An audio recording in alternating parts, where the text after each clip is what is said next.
What is going on, guys? It's Chris here from SpartanJesters, and today I'm with Dan. Banana King. And today we're going to talk about last week's Ask Me Anything. Now, you're probably wondering, where was Ask Me Questions Tuesday? Well, first off, we're going to stick to one, maybe two videos a week, and the main one will be the podcast. Now, we do stream this live on twitch.tv/SpartanJesters every time we try to record it, so you can see the bloopers and ask us questions and shizzle. So, Dan, what was the Ask Us Anything last week? I'm guessing it was the World v World. Alliances at war. Yeah, Alliances at War. And they answered some of the community's questions on Twitter and on their Facebook. So do you want to read out the first question and I'll read out the answer? How are siege weapons constructed? Do you need special resources? Are siege weapons mobile or stationary? Well, siege weapons... Eric... I wasn't finished! I'm sorry! By Eric Ahulu. Cthulhu? Ahulu. Okay, we don't want to get his name wrong.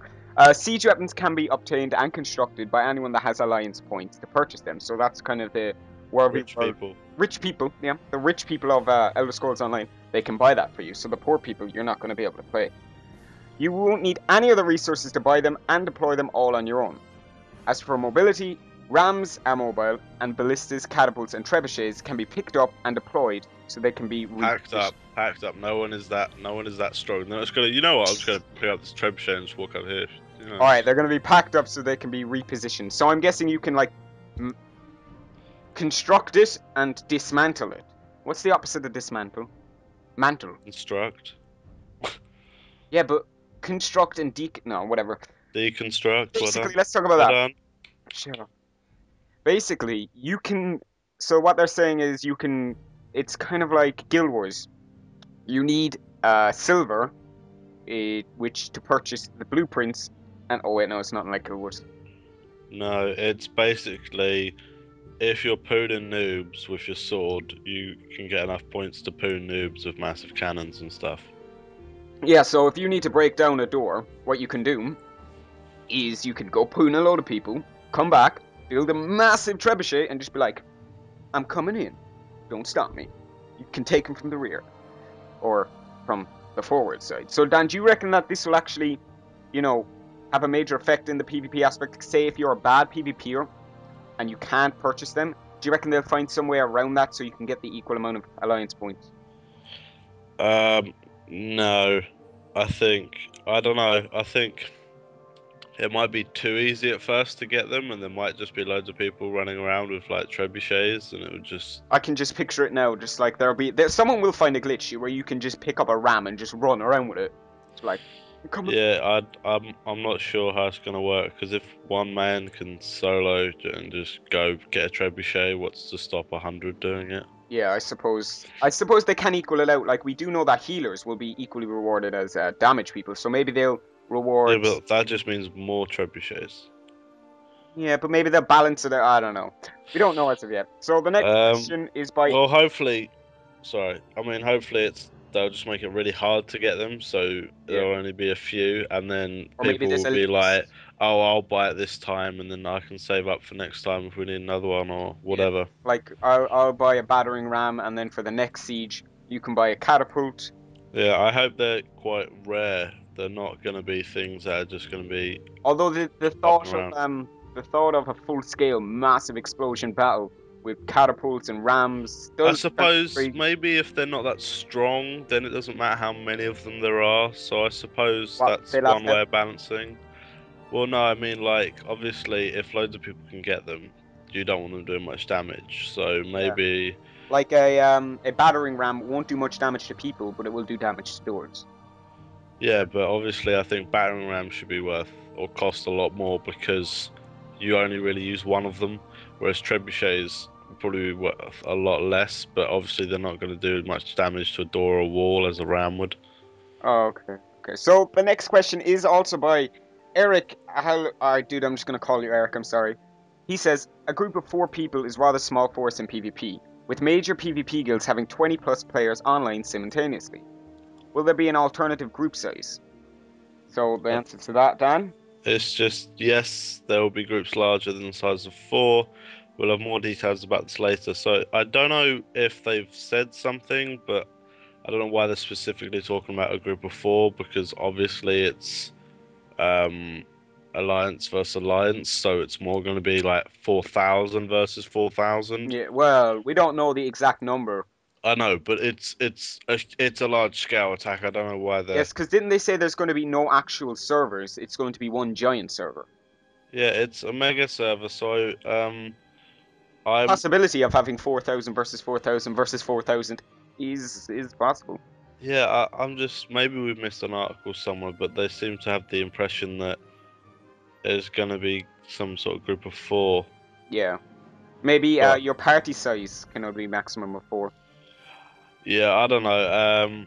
I mean, look, if you look at the videos just going on our background, and I think this is just what's the inside testing that they've done. ZeniMax have just got their studios and they've got people.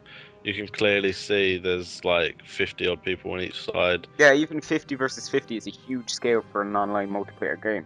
Yeah, so I don't think they should worry about only fighting in small groups. I think it would be cool if they brought in like small group modes. I don't know, just like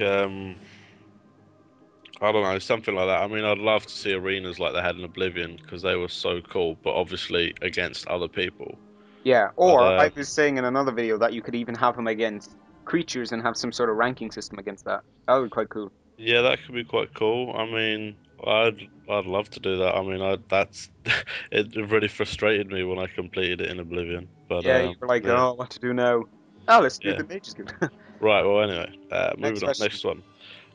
As a serious role player from multiplayer games and guild/communities, I find it essential for immersion to have places to chat and roleplay with my friends and strangers, such as taverns in unique open spaced and furnished buildings.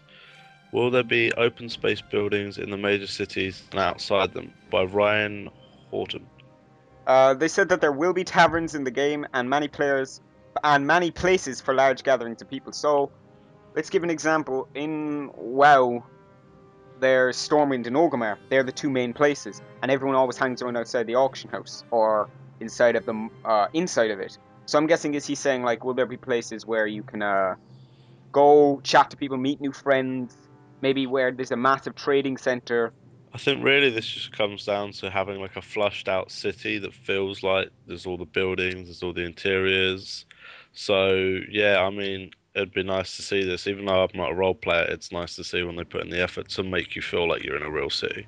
Yeah, I mean, I'm not much of a role player, but I do like the fact of sometimes doing it on the odd occasion. Maybe just maybe that's it. Trolling. Yeah, maybe trolling and just getting a female character and dressing up in some slutty clothes and be like, "Hey guys, hey," and then you'll get about 1,000 whispers, of course. But that is also that's probably one of the main reasons I roleplay is just to troll people.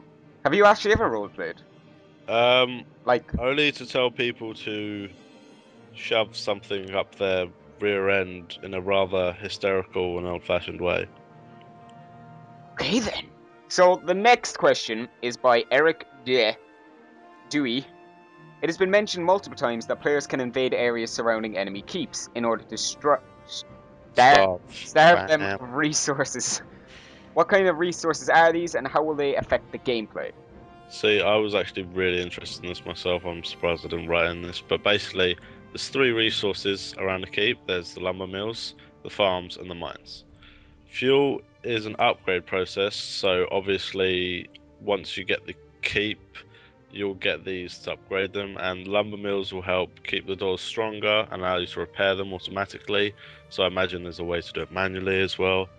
Okay, Farms make so keep if guards tougher and stronger, and mines help reinforce the walls, making them harder to destroy and allow them to repair themselves over time as well. Taking control of resources around the keeps also shuts off these. oh, So, that sounds interesting. So so taking control shuts off various patrols in the vicinity. So it's always ad advantageous. What?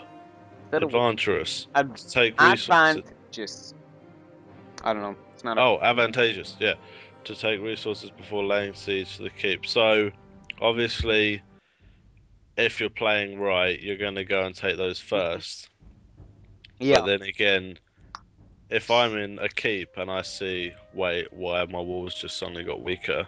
And then you see, right now my guards are getting weaker. You can tell something's going to happen, Like, yeah, you and know that there's someone at the mine already. you're going to do a Game of Thrones and send a raven to someone to send you some reinforcements. But Yeah. so Or you could whisper them.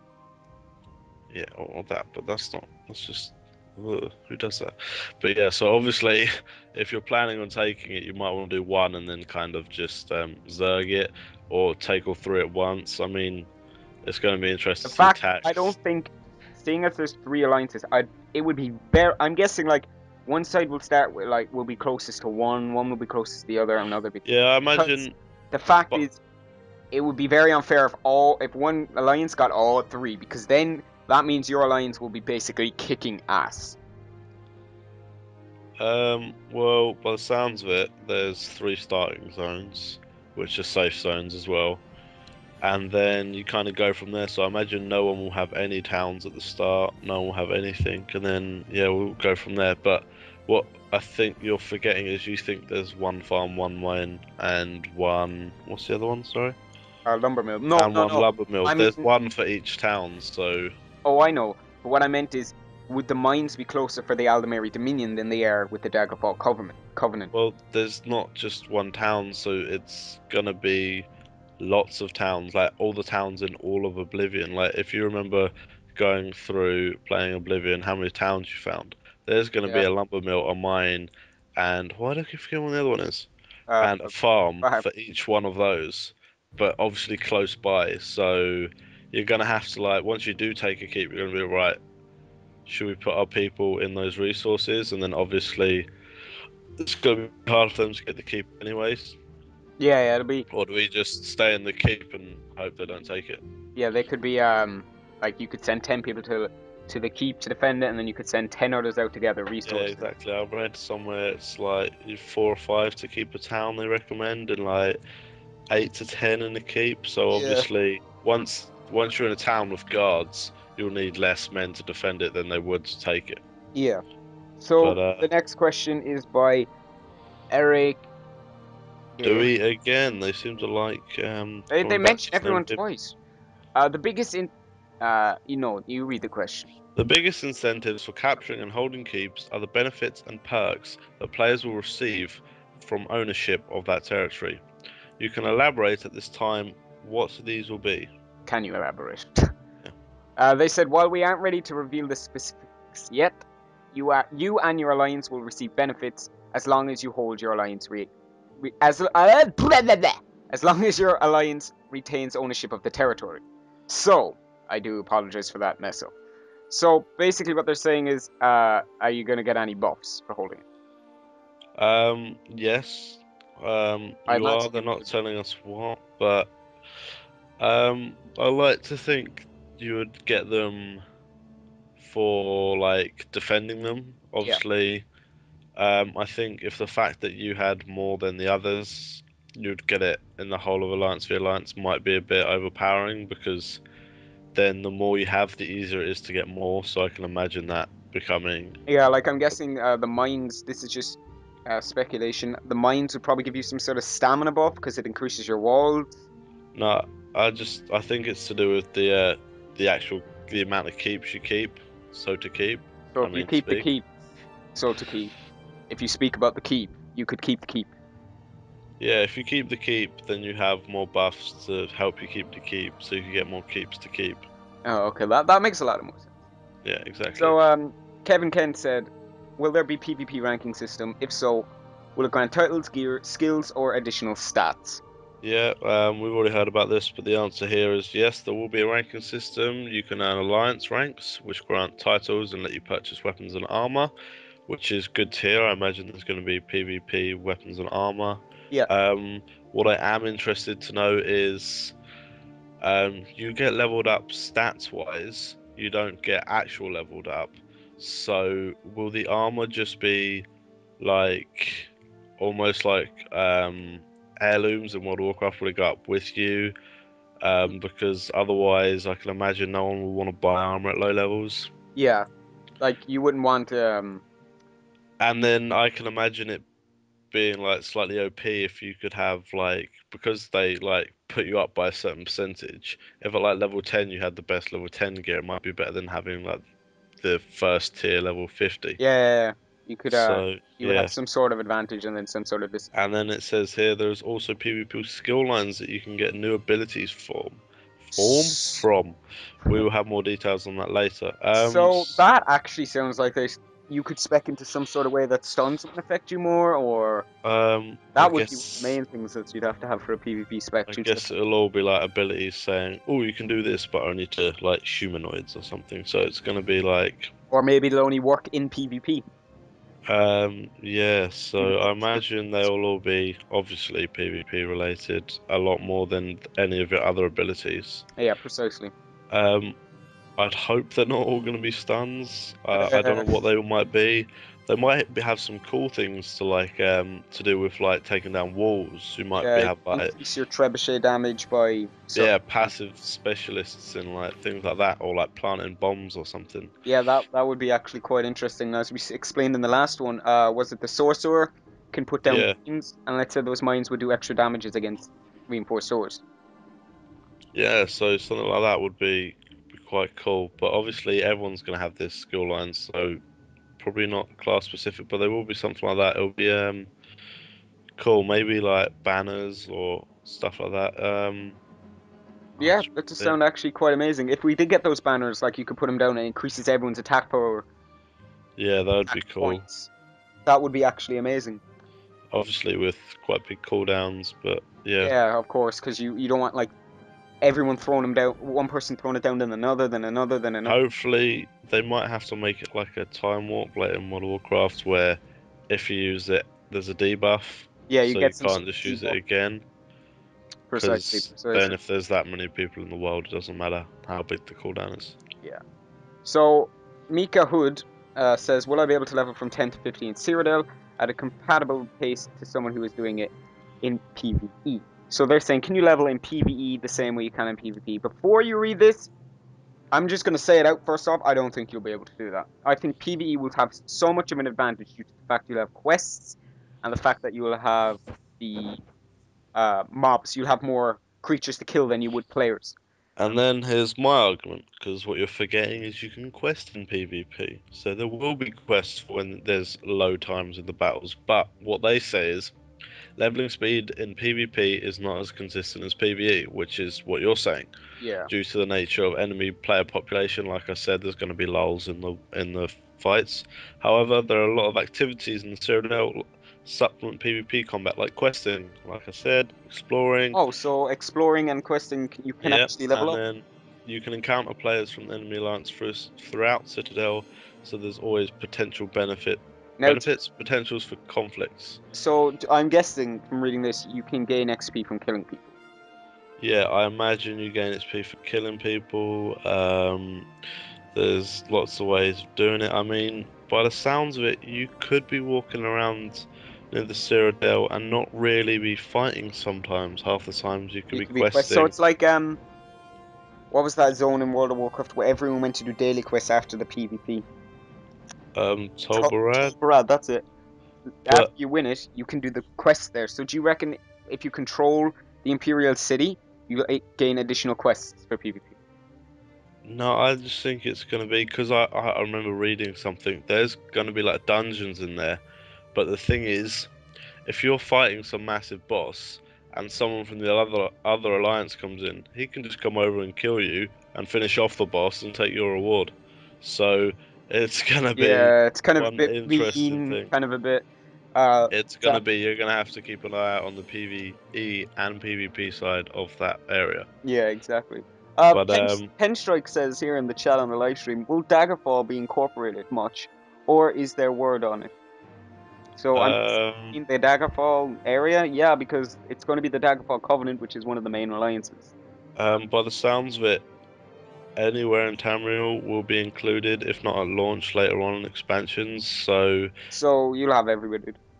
yeah, I imagine that everywhere will eventually be available. They even said like if you're walking around the Cyrodiil and you play Oblivion, you will recognize places. Yeah, like I was recently playing Skyrim, or not Skyrim, Oblivion, And do you know this town used the place where you break out of the Imperial sewers? Yeah, sewers. I'm guessing they'll have some that you'll be able to even see those in Uh, Symbols Online. yeah. Although you'll need to have The the Imperial. city first. But I'll definitely be visiting that place due to the fact that I died about 20 times on those stupid rats, man. what I'm going to be interested to see is I can find. I think it's Moo Milk Cave. Oh, what I was that? just remember it was just this epic cave in Oblivion that if you're high enough level, you go in, you'll find bandits wearing glass armor fighting bandits wearing Daedric armor, and you watch them and they die, and then you can just go finish off that guy, and you'll have like a full set I of the remember gear. that. I remember that. I remember swimming down to the bottom of a lake, getting a glass helmet that you showed me before. Oh yeah, the one you can see in the dark. Yeah. So, And Cameron Nielsen says, how will stealth slash sneaking be implemented in PvP? And how will players detect a sneaking opponent? right, well, Wait, Dan, I know for a fact you've always played the stealthy class. So you wanna answer this? well, I already know the answer, but I'm going to give you that one anyway. There are a few different ways you can detect sneaking opponents. For example, a player who is sneaking is revealed upon taking damage. So, like most games, if you hit someone in stealth, they come out of it. Oh, okay. So But listen, there are also ways to detect them. When people are trying to sneak around, like designated spells. So I can imagine that'll be something in a PvP thing, like some sort of flare in a PvP skill line, something like that. yeah. It's also important to remember that sneaking uses stamina, and you don't really want to be out of stamina when you go into a battle. So Okay. So if someone's sneaking around, um, they could just suddenly come out of it, and you might think, "What the hell are they doing?" But then that means they've run out of stamina, so that means you can go to town on them, and they're not going to be able to escape. yeah, but this is my question. You know how you crouch to sneak. Yeah. If you crouch in front of someone, like if you sneak and you go around in front of someone, they won't be able to see you unless they hit you, correct?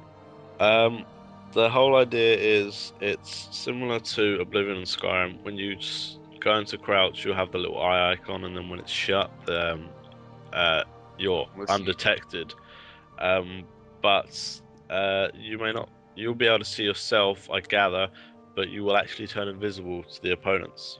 Yeah. So until you come out of stealth, they won't be able to see you.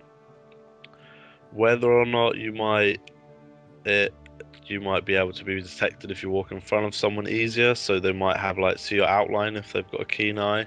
Oh, I okay. don't know because clearly they said if you're hit, you come out of it. So I'm wondering would there be some sort of vanish ability where yeah, you could instantly stealth in combat and just get out of there? Some sort of survivability, maybe even for the what's the class? The Nightblade. Nightblade. Yeah, because I mean, everyone will be able to sneak. It does sound a bit weird if all you're doing is crouching and then you walk in front of someone and you're invisible. But Yeah. we'll see. They might have items with added chameleon on them, like you could get in Oblivion and things like that. Yes, I remember putting full chameleon on myself and just be like, "Doo, doo, doo, doo, doo," put a basket on your Yeah. head. So, well, we'll see about that. But sneaking is It's it's there for PvP and PvE. But you'll be invisible while sneaking. To what extent, I'm not sure, but we'll have to wait and find out. So Shane Ford says, in Cyrodiil, will NPC towns be hostile? I know the Cyrodiil government is corrupt and evil, but will people reflect the rulers? Or will you be able to travel peacefully? I'm guessing they're saying if you go into a Daggerfall Covenant area as a um, uh, Ebon Guard, would you be attacked by Um, townfolk? so maybe not the town folk. Oh, I'll read the answer first. But villages and alliance neutral. However, guards will patrol a town if your alliance has captured the nearby keep. This makes it safer for your alliance to do quests in that town. So, like we said earlier, questing. If you hold the keeps nearby, you may not unlock the quests, they may already be there, but they may be easier and safer to do because you have these guards around. Yeah. And they say, but you won't be 100% safe. Like I said, people could still come in. Um, NPC towns and villages will not be hostile, but there are NPCs in the wild that are definitely not your friends. So So bandits. they may be Bandits. bandits. obviously there's dungeons and stuff. Have we been given word that the Thieves Guild is in Elder Scrolls? Yes, but not a launch. Uh, And possibly the Dark Brotherhood the Dark Brotherhood most likely will be in there. I was reading because a it is comment on one of adjacent. our. I was reading a comment on one of our videos that there is a task which is, in a book that gives the date back to where the Elder Scrolls Online is set. So most likely, I'll have the comment on the screen. Most likely, the Dark Brotherhood will be in the Elder Scrolls Online. Yeah, they've said that Thieves Guild and Dark Brotherhood will be, or most probably will be, but they just won't be there at launch, Yeah. which is good because um, I like the Dark Brotherhood, and it would definitely keep me coming back to play more if they had it in. Not that I'd run out of things to do anyway, but yeah. All right, and that's everything on the Ask Me part. So, guys, I think that's it then for the week, isn't it? Yeah, we'll see you next week. See you next week. Make sure Leave to your questions because we need things to answer. Otherwise, yeah, we're gonna run out of things. So give us something to talk about. And you can give us questions on Twitter, which is in the link below. Also to our live stream where you can see our podcast live and ask us questions like Penstrike. We answered his. And we'll be seeing you next Thursday. Maybe we're recording this Thursday. I don't know if it'll go up tonight or Friday. So yeah, we'll see you guys just then. leave your questions about And if YouTube. we can get this Yeah, video to 20 likes before next week, we'll be showing the blooper part. So we'll see you guys then. Thank you very much for watching and have a nice day.